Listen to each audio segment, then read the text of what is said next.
Infinix Note 60 Pro versus sa may Infinix Note Edge.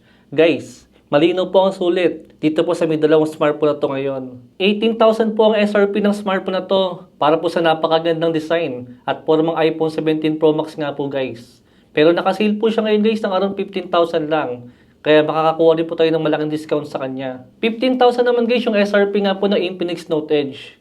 Yan po guys yung kanyang design. At sa ngayon po, nagsisale po yung smartphone na to guys ng around 12,000. Diyan nga po sa may link natin ngayon. Sa performance guys, sa may actual na gaming po ng dalawang smartphone na to, almost hindi po sila nagkakalayo. Pero syempre guys, slightly mas malakas po. Itong si Note 60 Pro, kung gagamitin nyo nga po siya pang gaming. Sa camera po guys, almost identical lang naman sila guys. Parehas lang po silang decent. Pero guys, meron pa mga features si Note 60 Pro na wala nga po sa may Infinix Note Edge.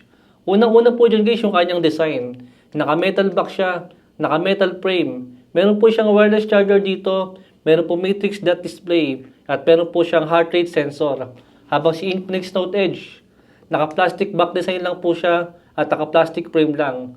Wala po siyang wireless charger dito at wala po siyang matrix dot display. Guys, para po sa around 3,000 pesos sa difference nga po sa may presyo ng dalawang smartphone na to. Sa tingin nyo, sulit po ba yung difference na sa may presyo? Para nga po sa may Note 60 Pro compare po sa may Infinix Note Edge.